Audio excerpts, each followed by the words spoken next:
یہ لے آیا اسے، اب کوئی شور شرابہ نہ کرے۔ وہ اپنے کندھے سے ہیر کو اتارتے وہیں ایک صوفے پہ پٹک گیا۔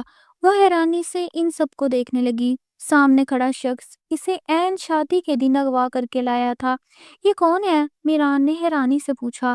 ہمارے دشمن میر افضال کی بیٹی، وہ فخر سے بولا۔ لیکن ان کی تو کوئی بیٹی ہے ہی نہیں، نشان نے الجھے ہوئے کہا۔ ارمان نے پلٹ کے اس لڑکی کو دیکھا جس کا اچانک ارمان پہ ہاتھ اٹھا تھا۔ سب دم سادے اسے دیکھنے لگے۔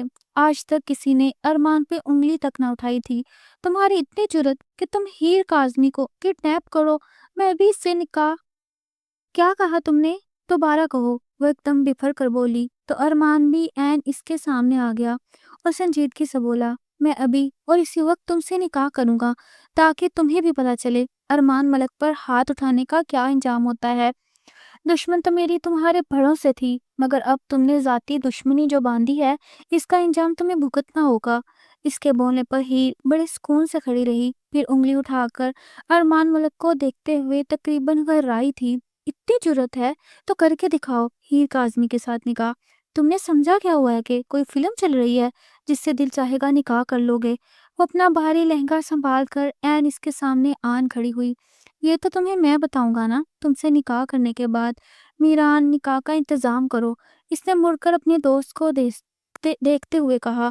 تم وہ ایک دم بھوکی شیرنی کی طرح اس پر جھپٹی تھی، لیکن ارمان پہلے سے ہی تیار تھا۔ اس کا وار ایک دم خالی گیا تو ارمان نے اسے بالوں سے دبوچ کر اپنے سامنے کیا، پھر اس کا بھاری ٹیکا اتار کر ایک طرف پھینکتے ہوئے گھرا کر بولا، بس لڑکی، جو ہاتھ اٹھانے والی حرکت تم مجھ پر کر چکی ہو یہی بہت ہے تمہارے لیے۔ چپ چاپ میرے ساتھ نکاح کرو، ورنہ دیکھ رہی ہو نا ہم تین شخص یہاں موجود ہیں، اور اس بات کا مطلب سمجھتی ہو نا، تم نکاح نہیں کرو گی تو تمہاری بدنامی کی ویڈیو بنے گی اور اس شادی حال میں چلے گی جہاں سے میں تمہیں اٹھا کر لایا تھا، سمجھ رہی ہو نا؟ اس بات پر وہ ایک دم خاموش ہو گئی، کیونکہ ارمان نے جو شادی سے اٹھانے والی بری حرکت کی تھی اس کے بعد اس سے کسی بھی چیز کی امید رکھی جا سکتی تھی۔ وہ ہر حد پار کر سکتا تھا، اور اب تو ہیر کو اس بات میں کوئی شک بھی نہیں رہا تھا۔ تم نکاح کے قابل نہیں، نفرت کے قابل ہو، وہ زمین پر تھوکتے ہوئے بولی، مگر ارمان کو رتی برابر بھی فرق نہیں پڑا تھا۔ چلو جاؤ میرا، جلدی سے مولوی صاحب کو لے کر آؤ۔ دیکھ نہیں رہے دلہن مان گئی ہے۔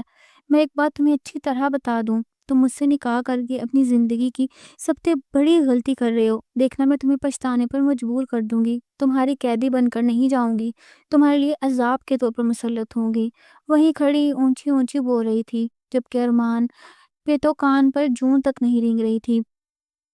کچھ ہی دیر میں مولوی آ گیا تو ان دونوں کا نکاح دیکھتے ہی دیکھتے ہو چکا تھا۔ نکاح کے فوراً بعد اس نے میر افضال کا نمبر ملایا اور فون کان سے لگا کر سنجیدگی سے بولا کہ تمہیں اپنی بیٹے کے لیے اب پریشان ہونا نہیں چاہیے، کیونکہ وہ اغوا تو پہلے ہوئی تھی مگر اب میری بیوی بن چکی ہے۔ میں اس کا بہت اچھی طرح سے خیال رکھوں گا، اتنی اچھی طرح کہ تم گھٹنوں پر بیٹھ کر مجھ سے معافی مانگنے پر مجبور ہو جاؤ گے۔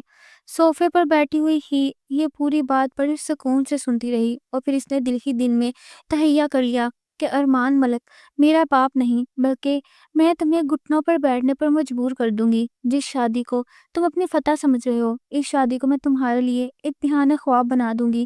لیکن اب کی مرتبہ اس نے یہ جملے ارمان ملک سے براہ راست نہیں کہے تھے، بلکہ دل ہی دل میں سختی سے تہیہ کر کے اپنی کمر کس لی تھی۔ تھوڑی ہی دیر میں ان دونوں کا دیکھتے دیکھتے نکاح ہو چکا تھا، جبکہ میران اور شیزل دونوں کی حالت ہی کافی بری تھی۔ انہیں تو اس بات کا یقین نہیں آ رہا تھا کہ وہ میر افضال کی بیٹی ہے، کیونکہ اس کی تو کوئی بیٹی بھی نہیں تھی۔ پھر نہ جانے ارمان کس لڑکی کو اٹھا کر لے آیا تھا، یہ بات انہیں پریشان کر رہی تھی، لیکن وہ ابھی کوئی بات کر بھی نہیں سکتے تھے، کیونکہ ارمان غصے میں آ جاتا اور پھر اسے سنبھالنا مشکل ہی نہیں ناممکن بھی اور پھر اسے سنبھالنا مشکل ہی نہیں بلکہ مکمل طور پر ناممکن تھا۔ نکاح کے بعد ہی نے سنجیدگی سے دیکھا اور تیکھے لہجے میں بولی، ہو گیا ہے نا نکاح، کر لی اپنے دل کی مراد پوری، اب میں اپنے گھر جا رہی ہوں، مجھے روک کر دکھانا۔ اس بات پر ارمان ایک لمحے کے لیے خاموش ہو گیا، پھر طنزیہ انداز میں اس نے مسکرا کر دیکھتے ہوئے بولا، یہ جہاں پر پہلے تمہاری شادی ہو رہی تھی، کیا وہاں بھی نکاح کرنے کے بعد تم اپنے گھر پر ہی رکنے والی تھی؟ اس بات پر ہی چپ کر گئی، کیونکہ ارمان ملک بالکل ٹھیک کہہ رہا تھا، لیکن وہ بھی تو خود کو بچانے کی ہی کوشش کر رہی تھی۔ چپ چاپ گاڑی میں بیٹھو۔ اتنی دیر میں میران گاڑی چلا کر ان کے عین سامنے لے آیا تو مہران کو بغور دیکھتے ہوئے بولی، اپنی پھٹیوں پر پچھتاوا ضرور ہوگا تمہیں، تمہاری شکل اور نام مجھے اچھی طرح یاد ہو چکا ہے۔ یہ کہتے ہوئے ارمان کے اشارے پر وہ گاڑی کے اندر بیٹھ گئی۔ جو بھی تھا، ارمان نے اسے بے بس اور مجبور کر کے نکاح تو کر لیا تھا، لیکن کبھی بھی وہ اس سے شادی کا سکھ نہیں دینے والی تھی، بلکہ اس کے لیے اس کی زندگی عذاب بنانے کی مکمل پلاننگ وہ پہلے ہی کر چکی تھی۔ مبارک ہو مسز ارمان، یہ قید خانہ تمہیں، جہاں پر میں ایک ایک دن تمہارے لیے اذیت ناک بنا دوں گا کہ تم یہاں پر اور تمہارا باپ وہاں پر بیٹھے تڑپو گے۔ وہ جو ابھی آ کر صوفے پر بیٹھی تھی، ایک دم کھڑی ہوئی اور اپنے بھاری لہنگے کو سنبھالتی ہوئی اچانک سے اس کے سامنے آ کر رک گئی اور ارمان کی نگاہیں میں نگاہیں ڈال کر سختی سے بولی، قید خانہ میں نے نہیں، تم نے اپنے لیے چنا ہے۔ یاد رکھنا، نکاح میرا ہوا ہے، میری ہمت کا نہیں، اور میں تمہیں مجبور کر دوں گی کہ تم اپنے فیصلے پر پچھتاؤ گے۔ اس بات پر ارمان نے اپنا ہاتھ آگے بڑھا کے اس کا جبڑا اپنی سخت گرفت میں لے لیا اور پھر چبا چبا کر بولا، یہ جو تمہاری تیکھی زبان ہے، آئندہ میرے سامنے چلانے سے پہلے 100 مرتبہ سوچنا۔ رہی بات اپنے فیصلے پر پچھتانے کی، وہ تو تمہیں وقت بتائے گا، جب تمہارے آنسوؤں سے میں اس گھر کی بنیادیں تر کروں گا۔ اگر میرا ایک آنسو بھی اس گھر کی زمین پر گرا تو یقین کرو میری بات کا، تمہارے لیے میں یہ دنیا جہنم بنا دوں گی، تمہارے غرور کو توڑ کے رکھ دوں گی۔ بلکہ تم یہ سوچو کہ کیا تم مجھے یہاں پر رکھ پاؤ گے؟ اس بات پر ارمان اس سے پیچھے دھکا دیا تو وہ صوفے پر جا گری۔ سخت نگاہوں سے ارمان کو دیکھتے ہوئے بولی، آج تو مجھ پر ہاتھ اٹھانے کی ہمت کر لی، لیکن آئندہ سوچ سمجھ کر یہ قدم اٹھانا، اور جاؤ میرے لیے کھانا آرڈر کرو۔ دشمنوں کے گھر کا کیا کھانا، تو کیا میں پانی بھی حلق سے نہیں اتاروں گی؟ آرڈر کرو میرے لیے کھانا۔ یہ کہتے ہوئے اس نے اپنا زیور اتار کر ٹیبل پر رکھنا شروع کر دیا۔ ارمان جو بھی پہلے جملے سے نہیں سنبھل پایا تھا تو اس کے اگلے جو جملے پر ایک دم حیرانی سے منہ کھولے سے دیکھنے لگا۔ تمہیں کیا لگتا ہے تم مجھے حکم دو گی اور میں تمہارا حکم ماننے کے لیے بھاگا چلا جاؤں گا؟ غالباً بھاگنا تو چاہیے، کیونکہ اگر تم میرا کام نہیں کرو گے تو میں تمہارے لیے جینا حرام کر دوں گی۔ اچھا، تو تم میرا جینا حرام کرو گی؟ کر کے دکھاؤ، کیسے کرو گی جینا حرام؟ وہ اپنی کمر پر ہاتھ رکھ کے بولا۔ شاید وہ اسے چیلنج کر رہا تھا۔ بڑے سکون سے ہیر نے اسے یوں چیلنج کے انداز میں دیکھا اور پھر صوفے پر سے اٹھ بیٹھی اور لمبے لمبے ڈگ بھرتی کمرے سے باہر نکل گئی۔ اس سے پہلے ارمان آگے بڑھ کے اسے روکتا یا پھر سمجھ پاتا کہ وہ کیا کر رہی ہے، اس نے باہر گیلری میں پڑا بڑا سا گلدان پوری قوت سے زمین پر پٹک دیا۔ رات کے 11 بج رہے تھے اور سبھی لوگ اپنے اپنے کمروں میں سو رہے تھے۔ کوئی یہ بھی نہیں جانتا تھا کہ ارمان دشمنوں کی بیٹی کو نکاح کر کے اپنے گھر لے آیا ہے، لیکن یہ شور ہونے سے ارمان کا ماتھا ایک دم پسینے میں بھیگ گیا۔ کیا کر رہی ہو؟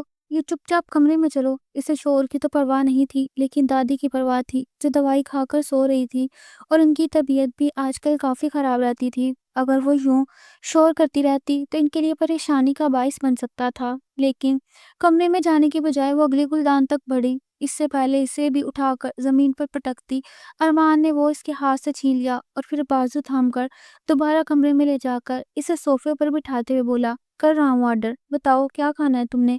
اس بات پر وہ تفاخر سے مسکرائی اور بڑی نزاکت سے بولی، چلو تمہارے لیے آسانی کر دیتی ہوں، جو بھی ملے منگوا لو، اور ہاں یہ بات یاد رکھنا مقدار کم نہ ہو۔ اپنے دان کچکچاتے ہوئے ارمان نے اس وقت قریبی ہوٹل پر فون کیا، تم لوگوں کے ہوٹل پر جو جو کچھ بھی ہے 2 آدمیوں کو کھانا بھیج دو اور جلدی آنا چاہیے۔ یہ بول کر اس نے اپنا فون رکھا تو دیکھا وہ بڑے مزے سے صوفے کے ساتھ ٹیک لگا کر بیٹھی تھی۔ ویری گڈ، کوک نہیں منگوائی؟ اس بات پر دوبارہ پھر ارمان نے سختی سے فون ملا کر کوک کا بھی آرڈر دے دیا۔ کھانا آ جائے تو کھا لینا، میں سونے لگا ہوں۔ یہ بول کر وہ بیڈ پر لیٹنے لگا تو وہ ایک دم چونک کر بولی، اگر تم سو جاؤ گے تو بل پے کون کرے گا؟ بلکہ مجھے یہ بتاؤ کھانا جا کر لائے گا کون؟ چپ چاپ تب تک جاگتے رہو جب تک میں کھانا نہ کھا لوں، تاکہ اگر بعد میں مجھے کسی چیز کی ضرورت ہو تو تم فوراً سے مجھے وہ چیز لا کر دے سکو۔ اس بات پر ارمان کا دل تو چاہا کہ اسے کوئی ٹکا سا جواب دے، لیکن فی الحال خاموشی میں ہی مصلحت چھپی تھی۔ جتنا کچھ وہ اس لڑکی کے ساتھ کر چکا تھا اتنا ہی بہت تھا، باقی کل کے لیے رکھ چھوڑا تھا۔ اس نے تھوڑی دیر میں کھانا آیا تو ارمان نے کھانا لا کر ٹیبل پر پٹک دیا، پھر سنجیدگی سے بولا، خبردار جو تم نے کوئی الٹی سیدھی حرکت کی تو یہ کھانا کھا کے سو جاؤ۔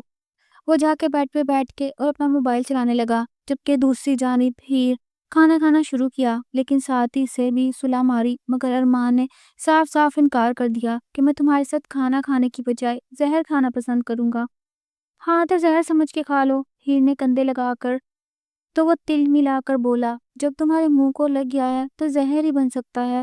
ہیر کو بہت ہنسی آئی، صرف ایک کھانا آرڈر کرنے میں ہی ارمان کی حالت خراب ہو گئی تھی۔ ابھی تو بچوں، دیکھو میں تمہارے ساتھ کرتی کیا ہوں۔ تم نے ہی ایک آدمی کے ساتھ نکاح کر کے اپنی زندگی کی سب سے بڑی غلطی کی ہے، جس کا خمیازہ تمہیں ایک ایک لمحے بھگتنا پڑے گا۔ کھانا کھانے کے تو وہ دونوں ہی سونے کے لیے لیٹ چکے تھے۔ ہیر وہیں صوفے پر لیٹی، لیکن تھوڑی دیر بعد اٹھ کر عین اس کے سر پہ آ کھڑی ہوئی۔ ارمان، جو بھی کچی پکی نیند میں ہی تھا، اچانک سے جھنجھوڑنے جانے پر اٹھ بیٹھا اور اپنے سامنے ہیر کو دیکھ کے نہ جانے کیسے ضبط کر کے چبا چبا کر بولا، کیا تکلیف ہے؟ اب سکون سے مرنے بھی نہیں دے رہی؟ سکون سے مرنا ہے تو جا کر صوفے پر مرو، مہمانوں کا یہ احترام کرتے ہو تم لوگ؟ مجھے بیڈ پر لیٹنا ہے، مجھے صوفے پر لیٹنے کی عادت نہیں۔ ارمان نے مزید کوئی بحث نہیں کرنا چاہتا تھا، کیونکہ پہلے ہی وہ کافی تھکا ہوا تھا۔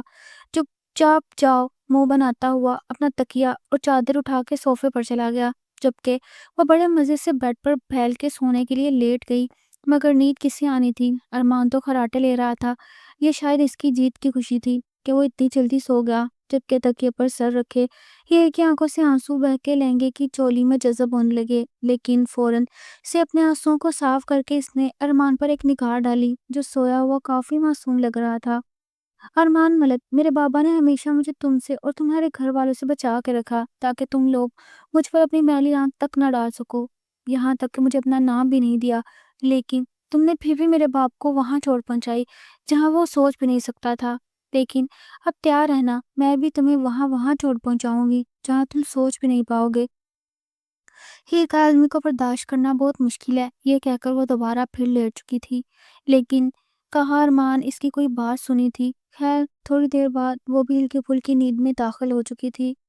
اگلی صبح ارمان کی آنکھ کھلی تو وہ کمرے میں موجود نہیں تھی۔ اسے لگا شاید واش روم میں ہوگی، لیکن کچھ دیر انتظار کرنے کے بعد جب واش روم سے بھی پانی گرنے کی آواز نہیں آئی تو وہ اٹھ کر دیکھا وہ واش روم میں بھی نہیں تھی۔ فوراً سے باہر نکلا تو باہر ایک نیا ہی طوفان برپا تھا۔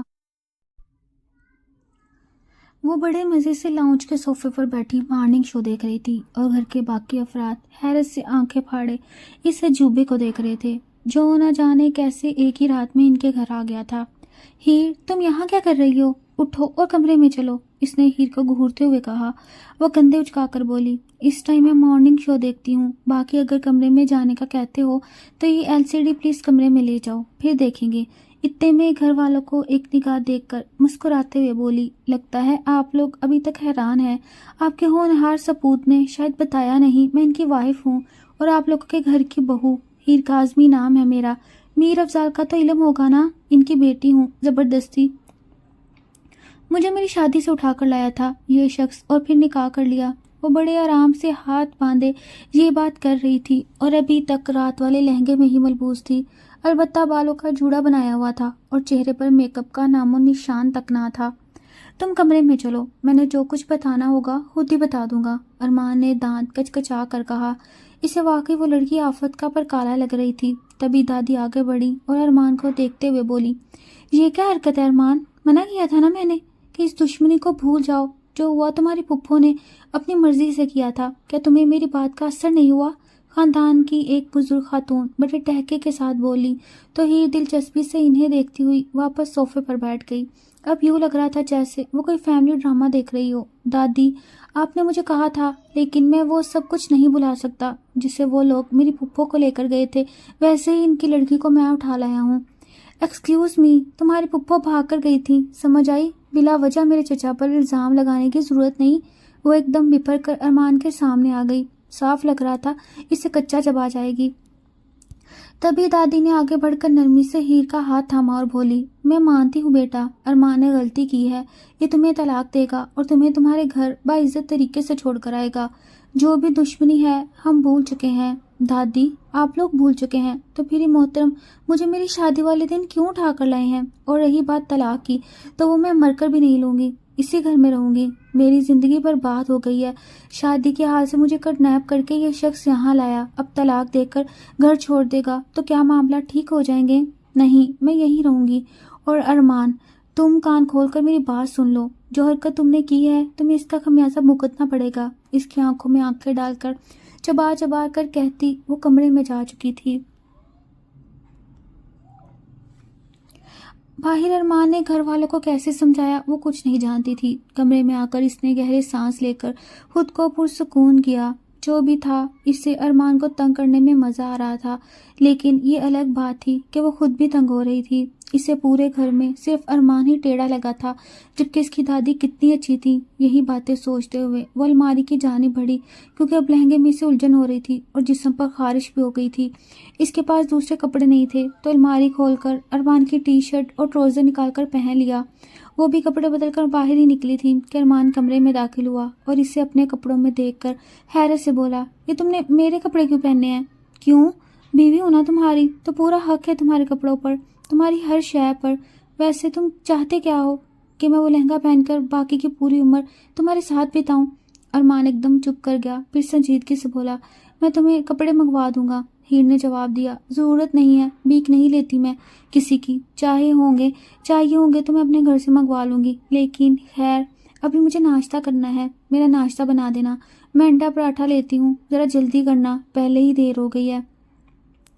یہ بول کر وہ شیشے کے سامنے کھڑی بالوں میں کنگھی کرنے لگی، جبکہ پیچھے ارمان چند لمحے خاموش رہا، پھر بولا، میں تمہارا نوکر نہیں ہوں کہ تمہارے لیے ناشتہ بناؤں، ملازمہ کو کہہ کر بنوا دیتا ہوں.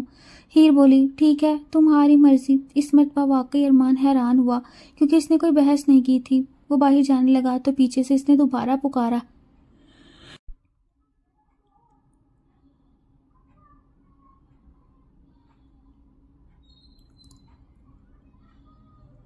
مجھے بابا سے بات کرنی ہے، نمبر ملا کر دو ان کا. یہ بات اتنے روب سے کہی تھی کہ ارمان نے چپ چاپ میر افضال کا نمبر ملا کر فون اس سے پکڑا دیا اور خود ناشتے کا بولنے باہر چلا گیا. جیسے ہی فون اٹھایا گیا اس نے باپ کو تسلی دی، بابا پریشان نہ ہو، یہ شخص جن پیروں پر مجھے اٹھا کر لے گیا ہے انہی پیروں پر لوٹ کر آپ سے معافی مانگے گا.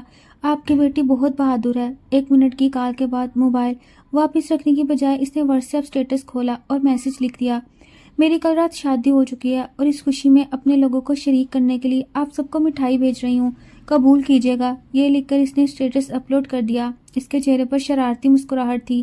اسے معلوم تھا ارمان کچھ نہیں کر سکتا. اسٹیٹس لگانے کے بعد موبائل کا والیوم بند کر کے بیڈ پر رکھ دیا، کیونکہ اگر ارمان فوراً موبائل دیکھتا تو یقیناً اسٹیٹس ہٹا دیتا.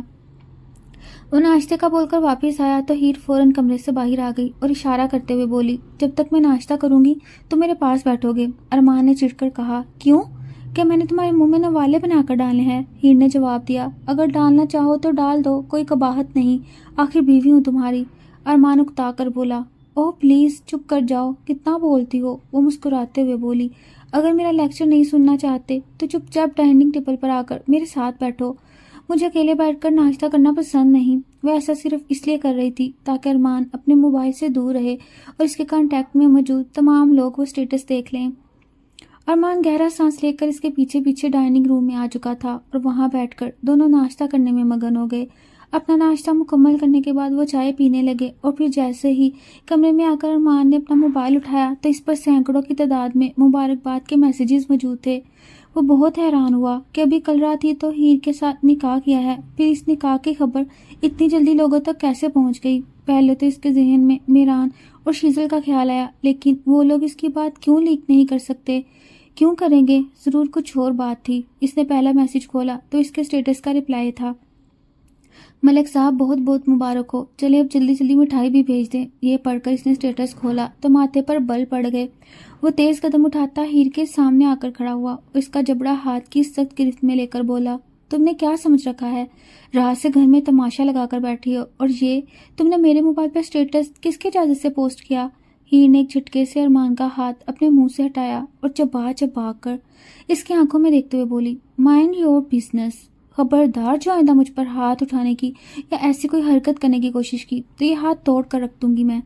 رہی بات تمہارے موبائل کی تو اس پر میرا بھی اتنا ہی حق ہے جتنا تمہارا. تم اپنی شادی سے خوش نہیں ہو تو کیا ہوا، میں تو بہت خوش ہوں. چلو اب بہتر ہے ان لوگوں کو مٹھائی بھیجو جن سے مٹھائی کا وعدہ کیا ہے. آخر میں وہ طنزیہ انداز میں مسکرائی تو ارمان کا دل چاہا کہ اس لڑکی کو ابھی اور اسی وقت ختم کر دے جو اس کے لیے اتنی مشکلات پیدا کر رہی تھی۔ واقعی اب ایک ایک لمحہ اس لڑکی کو برداشت کرنا مشکل ہو چکا تھا۔ وہ پوری عمر اس کے ساتھ کیسے رہتا؟ تم یہ جو کچھ بھی کر رہی ہو یاد رکھنا تمہیں یہ بہت مہنگا پڑے گا، وہ اس سے گھورتے ہوئے بولا۔ طاہر نے براہ راست اس کی آنکھوں میں جھانکتے ہوئے جواب دیا، مجھے جتنا مہنگا پڑنا تھا پڑ چکا، اس سے زیادہ میرے ساتھ کیا برا ہوگا کہ شادی والے دن مجھے ہاتھ سے اٹھا لیا گیا، میرے باپ کی پگڑی لوگوں کے سامنے اچھالی گئی اور میری عزت ایک ٹکے کی نہیں رہی۔ تمہیں کیا لگتا ہے میں اب تم سے ڈروں گی یا تمہاری کیتر بھبکیوں سے پریشان ہوں گی؟ نہیں، میرے لیے ان تمام باتوں کی رتی برابر اہمیت نہیں۔ ارمان نے مزید کوئی بات نہیں کی اور چپ چاپ کمرے سے باہر نکل گیا۔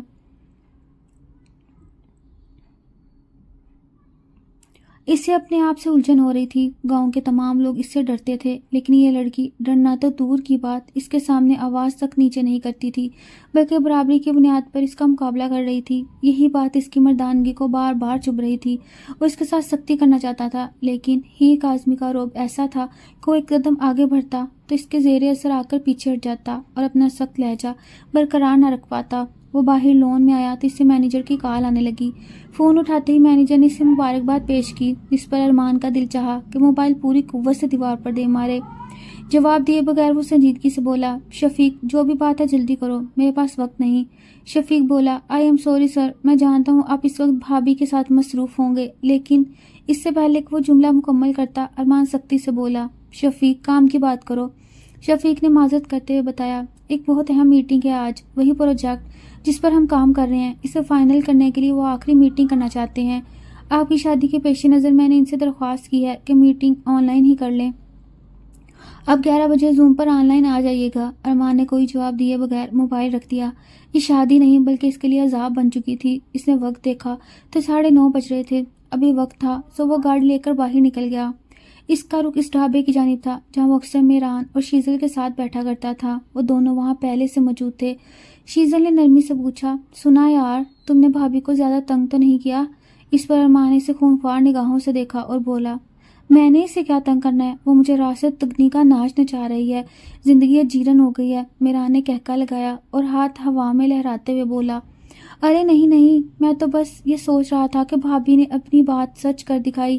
کل کہہ رہی تھی نا کہ تم پچھتاؤ گے، اور واقعی تیری شکل دیکھ کر لگ رہا ہے کہ تم پچھتا رہا ہے۔ ارمان نے سر جھٹکا اور لاپرواہی سے بولا، ویسے میر افضال کی تو کوئی بیٹی نہیں تھی، پھر یہ کہاں سے نکل آئی؟ یہ لوگ سمجھتے ہیں کہ ہمیں کچھ معلوم نہیں۔ میرے باپ نے میر افضال کو دھمکی دی تھی کہ تمہارا بھائی جو حرکت کر کے لایا ہے اس کی قیمت تمہارے گھر کی خواتین کو چکانی پڑے گی۔ پتہ نہیں غلطی میری پھپھو کی تھی یا میر افضال کے بھائی کی، لیکن میری پھپھو اپنی شادی والے دن ان کے ساتھ چلی گئیں۔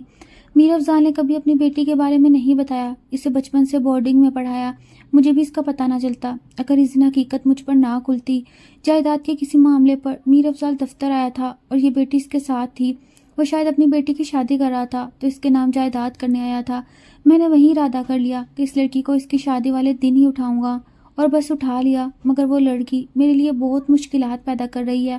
مجھے دکھ اس بات کا نہیں بلکہ اس بات کا ہے کہ میرے گھر میں کوئی بھی اس کے خلاف نہیں ہے۔ انہیں لگتا ہے کہ پھپھو نے ہی غلطی کی تھی۔ اب حقیقت جو بھی ہو، میں ان لوگوں کو معافی مانگنے پر مجبور کر دوں گا۔ میران نے اسے سمجھانے کی کوشش کی، لیکن ارمان اس وقت کسی کی بات سمجھنے کی حالت میں نہیں تھا۔ تھوڑی دیر بعد مینیجر کی کال آئی جو میٹنگ کا یاد دلا رہا تھا۔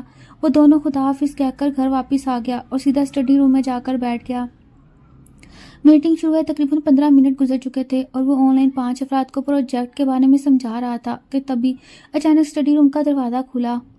ہیر ہاتھ میں خالی مگ تھامے ایک اکتائی ہوئی شکل بنا کر دروازے کے ساتھ کھڑی ہو گئی۔ ارمان نے ایک نگاہ اس پر ڈالی اور دوبارہ میٹنگ میں مگن ہو گیا، مگر دل میں یہ دعا مسلسل کر رہا تھا کہ یہ لڑکی یہاں کوئی ہنگامہ نہ کرے، مگر جہاں ہیر ہو وہاں ہنگامہ نہ ہو، یہ تو کسی کتاب میں نہیں لکھا۔ وہ ایک دم بیزار لہجے میں بولی، چینی کہاں ہے تمہارے گھر میں؟ اور یہ تمہارے نوکر اتنے سست اور کاہل کیوں ہیں؟ کافی دیر سے انہیں آواز دے رہی ہوں لیکن کوئی میری بات ہی نہیں سن رہا۔ بڑے نارمل لہجے میں بتاتی ہوئی وہ اس کی کرسی کے قریب آ گئی۔ اس کا انداز ایسا تھا جیسے وہ بہت ہی روٹین کی باتیں کر رہی ہو۔ ارمان نے اسے خونخوار نگاہوں سے دیکھا اور دھیمے مگر سخت لہجے میں بولا، اس وقت میں میٹنگ میں ہوں، بعد میں آنا۔ مگر وہ بات ماننے کی بجائے حیرت سے بولی، کون سی میٹنگ؟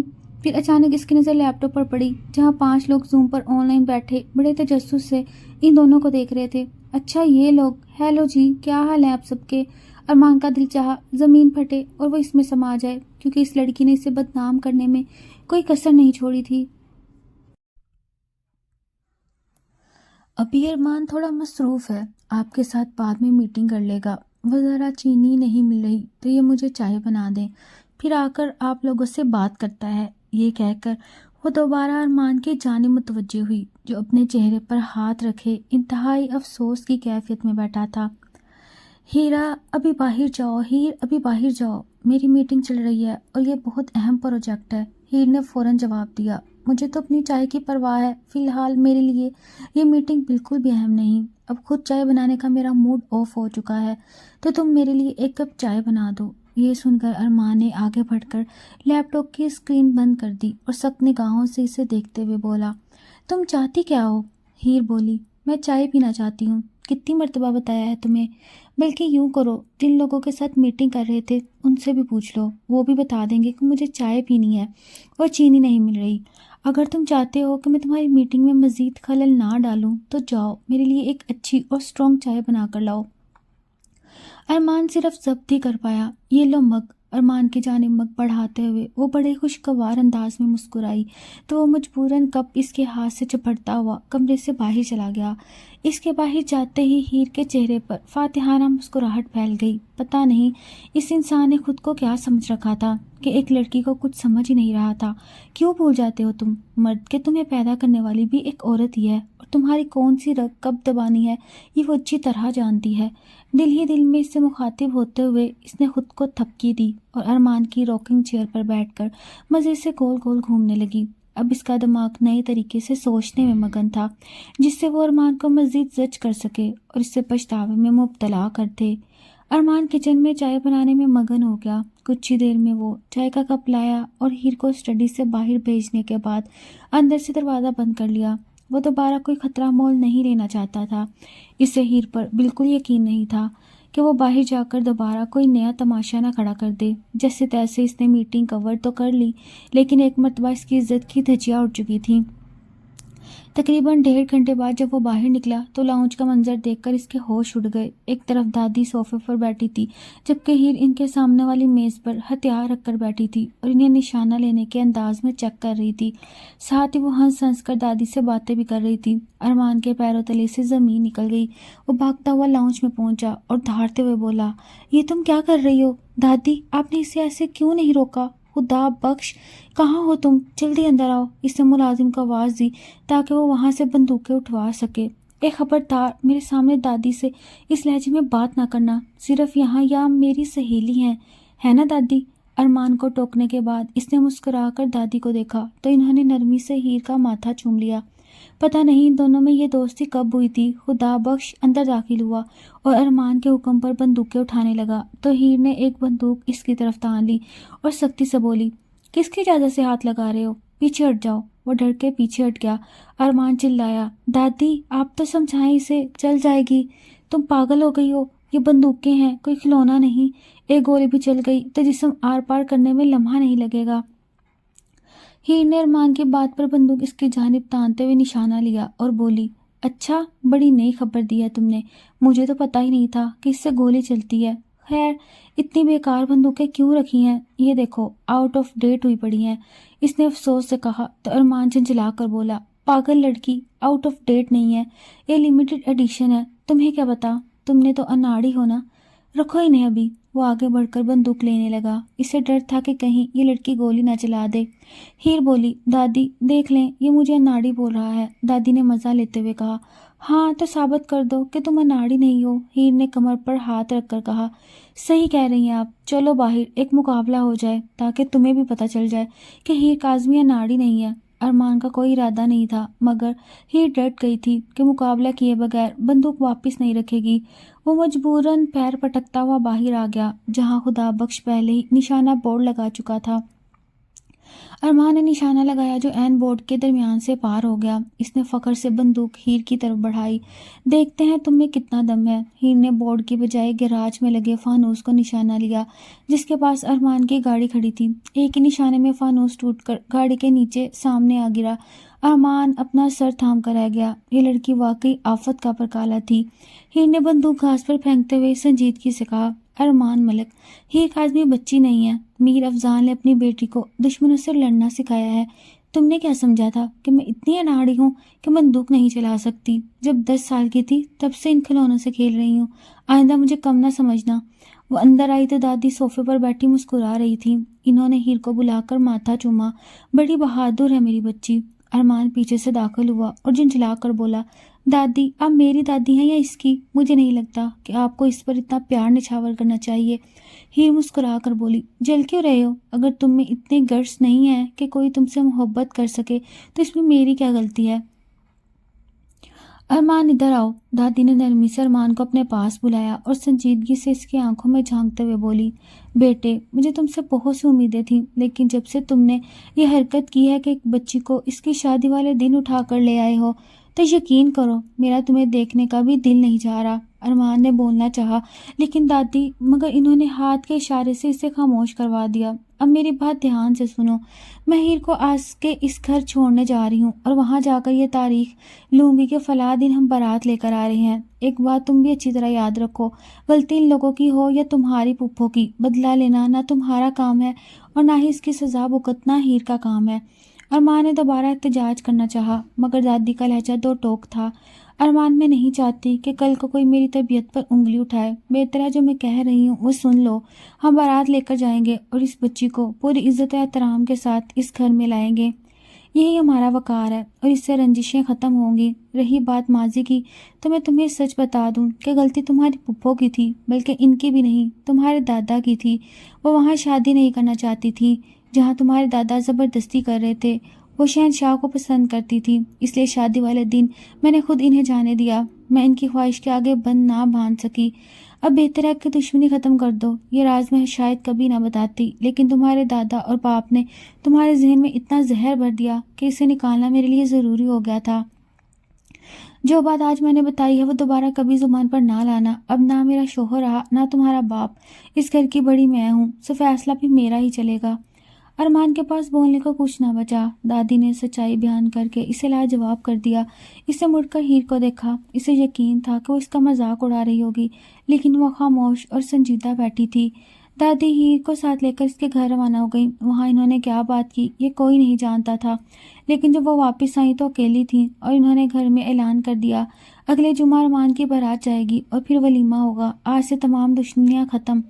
وہ لڑکی ہماری عزت بن کر اس گھر میں آ رہی ہے اور مجھے کسی سے بھی شکایت کا موقع نہ ملے۔ یہ کہتے ہوئے انہوں نے خاص طور پر ارمان کی طرف دیکھا۔ ہفتہ گزر گیا اور جمعہ کا دن آ پہنچا۔ ارمان خاموش تھا، مگر دادی نے شادی کی تیاریاں کسی عام شادی سے بڑھ کر کی تھیں۔ سب گھر والے بن ٹھن کر تیار تھے۔ ارمان کے لیے بھی نفیس شیروانی بنوائی گئی تھی۔ بارات دھوم دھام سے ہیر کے گھر پہنچی، جہاں میر افضال نے بھی استقبال میں کوئی کمی نہ چھوڑی۔ جیسے ہی ارمان داخل ہوا، میر افضال نے اسے گلے لگایا اور ماتھا چوم کر بولے، برخودار، تمہاری دادی بہت بھرم کے ساتھ آئی تھی اور ہم نے ان کا مان رکھا۔ آج پچھلی تمام باتوں کو بھلا کر میں اپنی بچی تمہارے سپرد کر رہا ہوں۔ مجھے امید ہے تم اسے خوش رکھو گے۔ ارمان نے شرمندگی سے سر جھکایا اور دھیمے لہجے میں کہا، مجھے معاف کر دیں، مجھ سے بہت بڑی غلطی ہوئی۔ میر افضال نے اسے دوبارہ گلے سے لگایا۔ آج کے بعد ماضی کا کوئی ذکر نہیں ہوگا۔ نکاح کے بعد گولڈن لہنگے میں ملبوس ہیر ارمان کے پہلو میں آ بیٹھی۔ ارمان کی ہمت نہیں ہو رہی تھی کہ اس کی طرف دیکھے اور ہیر بھی اسے نظر انداز کر رہی تھی۔ رخصتی کے بعد جب ہیر کو ارمان کے کمرے میں بٹھایا گیا تو ارمان نیچے میران اور شیزل کے پاس کھڑا رہا۔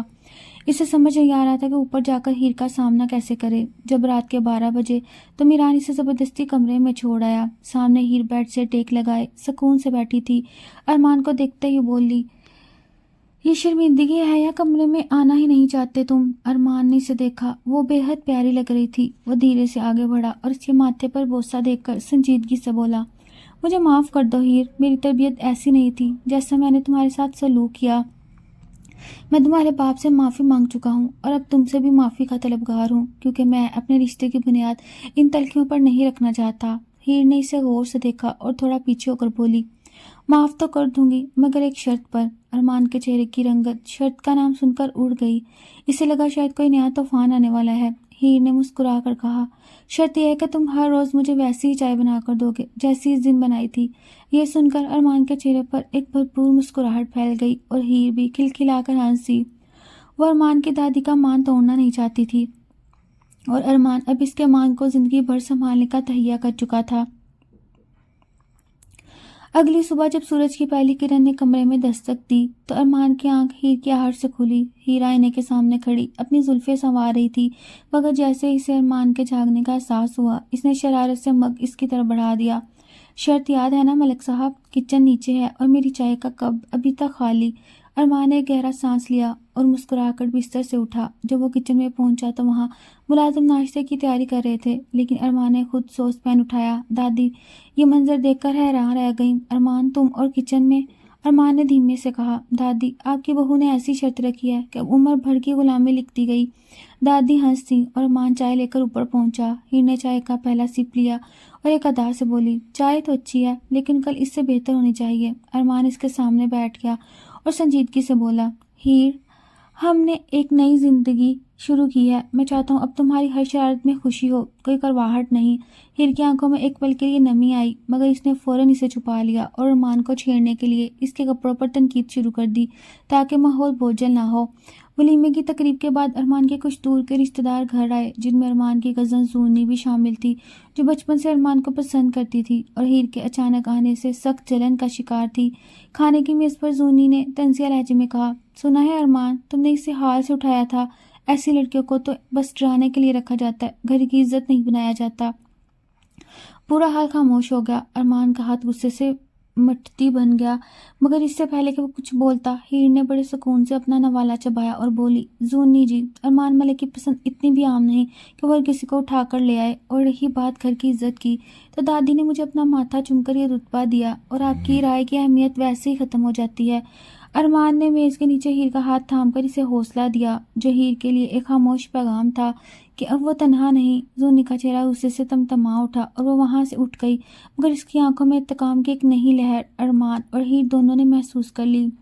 شادی کے چند دن بعد ارمان اور ہیر ایک شام لان میں چہل قدمی کر رہے تھے کہ اچانک باہر کے گیٹ پر کچھ تلاطم خیز آوازیں سنائی دیں۔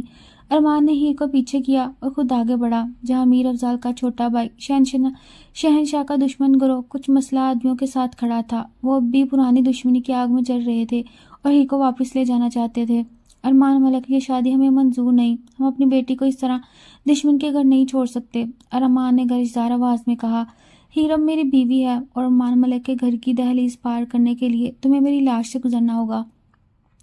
ہیر نے دیکھا کہ ارمان جو کبھی اس کا دشمن تھا آج اس کی ڈھال بنا کھڑا ہے۔ اس نے دیوار کے ساتھ لٹکی ہوئی وہی شکاری بندوق اٹھائی اور ارمان کے برابر کھڑی ہوئی۔ چچا واپس چلے جائیں، میں یہاں اپنی مرضی سے اور اپنی عزت کے ساتھ ہوں، اگر کسی نے قدم بڑھایا تو ہیر کاظم کا نشانہ خطا نہیں جاتا۔ ہیر کی جرأت دیکھ کر وہ لوگ ہچکچائے اور دادی کے آنے پر جنہوں نے اپنی خاندانی روب سے انہیں جھاڑا اور وہاں سے بڑبڑاتے ہوئے چلتے گئے مگر یہ ایک وارننگ تھی کہ دشمن ابھی خاموش نہیں ہوئے۔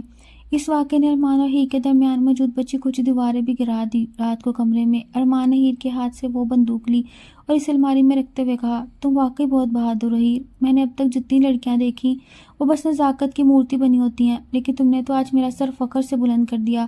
ہیر نے مسکرا کر اسے دیکھا اور نرمی سے بولی، بہادر میں نہیں تھی ارمان، بہادری تم نے مجھے دی جب تم نے سب کے سامنے مجھے اپنی عزت قرار دیا۔ ارمان نے ہیر کے قریب آ کر اس کے ہاتھوں کو تھاما، میں نے تمہیں تکلیف پہنچائی تھی ہیر، اس کا ازالہ شاید میں کبھی نہ کر پاؤں لیکن میں وعدہ کرتا ہوں اب تمہاری آنکھ میں ایک بھی آنسو میری وجہ سے نہیں آئے گا۔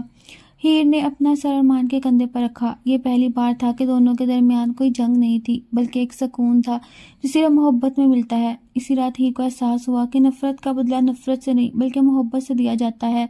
وقت گزرتا گیا اور ارمان ملک کا گھر اب قید خانہ نہیں بلکہ خوشیوں کا گہوارہ بن چکا تھا۔ دادی ہیر کو گھر کی چابیاں سونپ چکی تھیں اور ہیر نے اپنی سمجھداری سے پورے گاؤں میں ارمان کی عزت کو مزید 4 چاند لگا دیے تھے۔ میر افضال بھی اب اکثر ارمان کے گھر آتے اور دونوں خاندانوں کی دشمنی اب ایک گہری دوستی میں بدل چکی تھی۔ ایک شام جب ارمان آفس سے واپس آئے تو ہیر نے اسے کچن میں بلایا۔ ارمان نے دیکھا آج ہیر نے خود اس کے لیے چائے بنائی تھی۔ آج شرط ٹوٹ گئی، ارمان نے چھیڑا، ہیر نے مسکرا کر چائے کا مگ سے پکڑایا اور دھیمے سے کہا، شرط تو تب ہوتی ہے جب دو الگ الگ لوگ ہوں، اب تو ہم ایک ہیں ارمان، اور ایک خوشخبری بھی ہے، دادی کا ایک خواب بہت جلد پورا ہونے والا ہے۔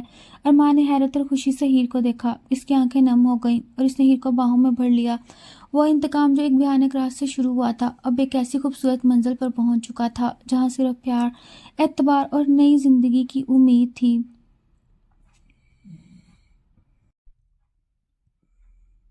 ارمان اور ہیر کی زندگی میں سکون تو آ چکا تھا، مگر شہنشاہ ارمان کے پھپھو کا شوہر اور میر افضال کا بھائی کی اچانک واپسی نے ایک نیا تلاطم پیدا کر دیا۔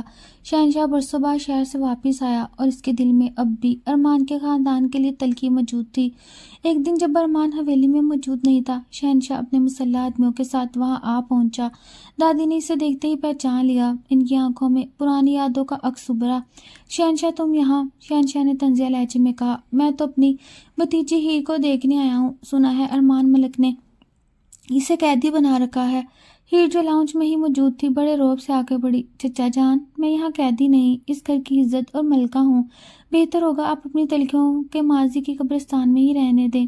شہنشاہ ہیر کی خود اعتمادی دیکھ کر حیران رہ گیا، مگر اس نے جاتے جاتے ایک ایسی بات کہی جس نے ہیر کے ذہن میں وسوسے پیدا کر دیے۔ بیٹی، ارمان ملک نے تم سے محبت نہیں کی، بلکہ اس نے تمہیں صرف ایک مہرے کے طور پر استعمال کیا تاکہ وہ میرے بھائی میر افضال کو نیچا دکھا سکے۔ اس بات نے ہیر کو سوچنے پر مجبور کر دیا کہ کیا ارمان کی محبت واقعی سچی ہے یا سب کسی گہری چال کا حصہ۔ شہنشاہ کے جانے کے بعد ہیر کا رویہ ارمان کے ساتھ کچھ بدلا بدلا سا رہنے لگا۔ ارمان نے محسوس کیا ہیر اب اس سے نظریں چرانے لگی۔ ایک رات جب ارمان کے کمرے میں داخل ہوا تو ہیر بالکنی میں کھڑی چاند کو دیکھ رہی تھی۔ ارمان نے اس کے قریب جا کر اس کے کندھے پر ہاتھ رکھا، مگر ہیر نے اسے جھٹک دیا۔ ارمان، کیا تم نے مجھ سے شادی واقعی صرف بدلہ لینے کے لیے کی تھی؟ کیا میں تمہارے لیے صرف ایک مہرہ تھی؟ ارمان کی آنکھوں میں دکھ کی لہر دوڑ گئی۔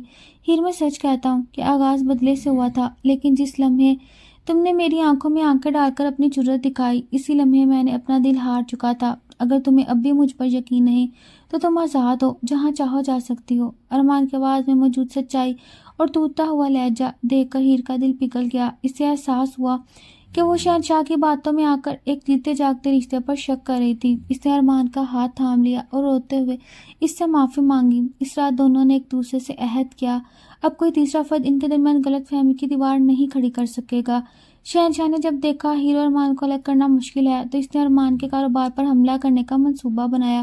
ارمان کا ایک بڑا پروجیکٹ جس پر اس کی تمام تر جائیداد داؤ پر لگی تھی اچانک قانونی پیچیدگیوں کا شکار ہو گیا۔ ارمان پریشان رہنے لگا، راتوں کی نیندیں اڑ گئیں۔ ہیر نے جب ارمان کو اس حال میں دیکھا تو اس نے خاموشی سے اپنے باپ پر میر افضال سے رابطہ کیا۔ میر افضال پہلے تو ہچکچائے، مگر بیٹی کی خوشی کی خاطر انہوں نے ارمان کی مدد کا فیصلہ کیا۔ انہوں نے وہ تمام ثبوت ارمان کو فراہم کر دیے جو شہنشاہ نے چھپائے ہوئے تھے۔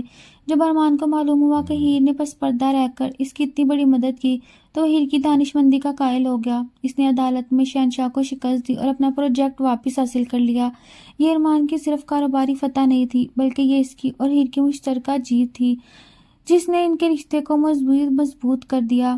گھر میں اب خوشیوں کا ماحول تھا کیونکہ دادی نے ارمان اور ہیر کے لیے خاص جشن بہارا کا انتظام کیا تھا۔ تمام رشتہ دار مدعو تھے، مگر زونی اب بھی بے حد حسد کی آگ میں چل رہی تھی۔ اس نے ایک سازش تیار کی اور ہیر کے مشروب میں کچھ ایسا ملا دیا جس سے اسے ہوش نہ رہے۔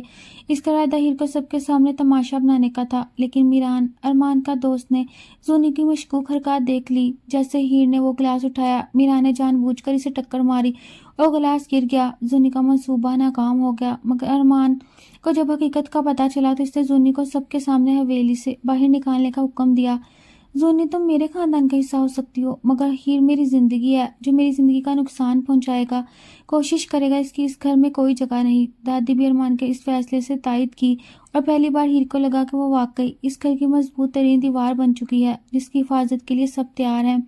وقت کا پہیہ گھومنے لگا اور تمام تلخیاں مٹھاس میں بدل چکی تھیں۔ ارمان اور ہیر ایک شام جھیل کے کنارے بیٹھے ڈوبتے سورج کا نظارہ کر رہے تھے۔ ارمان نے ہیر کا ہاتھ تھام کر کہا، ہیر، تمہیں یاد ہے وہ رات جب میں تمہیں اغوا کر کے لایا تھا؟ میں نے کبھی سوچا نہیں تھا کہ وہ رات میری زندگی کی سب سے خوبصورت حقیقت بن جائے گی۔ ہیر نے مسکرا کر سر ارمان کے کندھے پر رکھا۔